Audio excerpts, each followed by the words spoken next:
ಪಕ್ಕದ ಆಂಧ್ರ ಪ್ರದೇಶಿನ ರಾಜ್ಯ, ಅಲ್ಲಿ ಒಂದು ಹೊಸ ಪಾಲಿಸಿನೇ ತಗೊಂಡು ಬಂದಿದ್ದಾರೆ ಅಲ್ಲಿರ್ತಕ್ಕಂಥ ಸರ್ಕಾರ. ಪೈಸೆ ಲೆಕ್ಕಾಚಾರದಲ್ಲಿ ಭೂಮಿಯನ್ನ ಕೊಡ್ತೇವೆ, ಕಂಪ್ನಿಗಳು ಬನ್ನಿ ಆಂಧ್ರ ಪ್ರದೇಶಕ್ಕೆ ಅಂತ ತುಂಬು ಹೃದಯದಿಂದ ಸ್ವಾಗತ ಮಾಡಿ ಕರೀತಾ ಇದ್ದಾರೆ. ಆದ್ರೆ ಪಾಪ ಇಲ್ಲಿ ಒಬ್ರು ಇದ್ದಾರೆ, ಮಹಾನ್ ನಾಯಕರು, ಉಪಮುಖ್ಯಮಂತ್ರಿಗಳು, ಬೆಂಗಳೂರು ನಗರದ ಉಸ್ತುವಾರಿ ಮಂತ್ರಿಗಳು.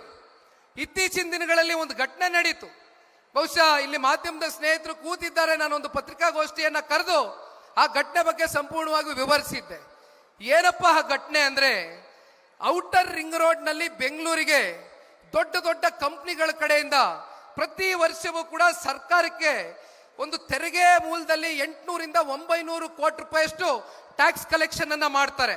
ಆದ್ರೆ ಅಂತ ಒಂದು ದೊಡ್ಡ ಕಂಪ್ನಿಗಳು ಇರ್ತಕ್ಕಂಥ ಆ ಒಂದು ಜಾಗದಲ್ಲಿ, ಆ ಒಂದು ಔಟರ್ ರಿಂಗ್ ರೋಡ್ ಅಲ್ಲಿ ಒಬ್ಬ ದೊಡ್ಡ ಕಂಪನಿಯ ಸಿಇಒ ಒಂದು ಎಕ್ಸ್ ಖಾತೆನಲ್ಲಿ ಒಂದು ಟ್ವೀಟ್ ಅನ್ನ ಮಾಡ್ತಾರೆ. ಪ್ರತಿನಿತ್ಯ ನಮ್ಮ ಆಫೀಸ್ನಲ್ಲಿ ಕೆಲಸ ಮಾಡ್ತಕ್ಕಂಥವ್ರು, ನಮ್ಮ ಕಂಪ್ನಿನಲ್ಲಿ ಕೆಲಸ ಮಾಡ್ತಕ್ಕಂಥವ್ರು ಪ್ರತಿನಿತ್ಯ ಏನು ಮನೆಯಿಂದ ಆಫೀಸ್ಗೆ ಬರ್ತಾರೆ, ಆಫೀಸಿಂದ ಮನೆಗೆ ತೆರಳ್ತಾರೆ. ಇಲ್ಲಿ ರಸ್ತೆ ಯಾವುದು, ಅಥವಾ ಇಲ್ಲಿ ಚರಂಡಿ ಎಲ್ಲಿದೆ, ಅಥವಾ ಇಲ್ಲಿ ಯಾವ ರೀತಿ ನಾವು ಸಂಚರಿಸಬೇಕು ಅಂತಕ್ಕಂಥದ್ದು ಗೊತ್ತಾಗ್ತಾ ಇಲ್ಲ. ಸಿಕ್ಕಾಪಟ್ಟೆ ಧೂಳು ಎದ್ದೇಳ್ತದೆ.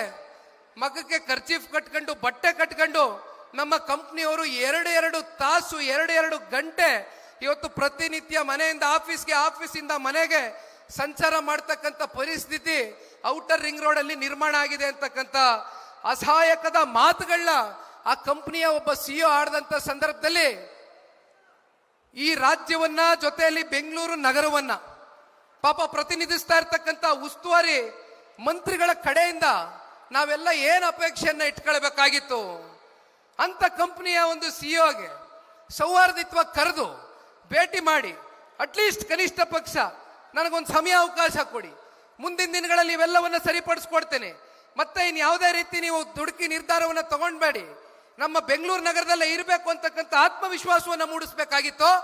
ಅಥವಾ ಅವರ ಹೇಳಿಕೆ ಬಹುಶಃ ನ್ಯಾಷನಲ್ ಮೀಡಿಯಾಗಳೆಲ್ಲ ದೊಡ್ಡ ಚರ್ಚೆ ಆಯ್ತು. ಯಾವ ಒಂದು ಕಂಪ್ನಿ ಸಿಇಒ ಅವನ ಅಸಹಾಯಕತೆಯನ್ನ ಹೊರಗಾಕ್ದ, ಅವನನ್ನ ನೀನು ಬೇಕಾದ್ರೆ ಈ ಬೆಂಗಳೂರು ನಗರದಲ್ಲಿ ಇದ್ರಷ್ಟು ಬಿಟ್ರಷ್ಟು ನೀನು ಹೋಗಬಹುದು, ನನಗೆ ಬ್ಲಾಕ್ ಮೇಲ್ ಅಂತಕ್ಕಂಥದ್ದು ನಡೆಯೋದಿಲ್ಲ ಅಂತಕ್ಕಂಥ ಧಮಕಿಯನ್ನ ಹಾಕಿ ದೌರ್ಜನ್ಯವನ್ನ ಎಸೆತಾ ಇರ್ತಕ್ಕಂಥ ಪಾಪ ನಮ್ಮ ಉಪಮುಖ್ಯಮಂತ್ರಿಗಳು. ಇದನ್ನೇ ನೋಡ್ತಾ ಕಾದು ಕುಳ್ತಾ ಆಂಧ್ರ ಪ್ರದೇಶಿನ ಮುಖ್ಯಮಂತ್ರಿಗಳು ಚಂದ್ರಬಾಬು ನಾಯ್ಡುರವರ ಸುಪುತ್ರರು ಅವರು ಅದಕ್ಕೆ ಮತ್ತೆ ಮರು ಟ್ವೀಟ್ ಅನ್ನ ಮಾಡ್ತಾರೆ.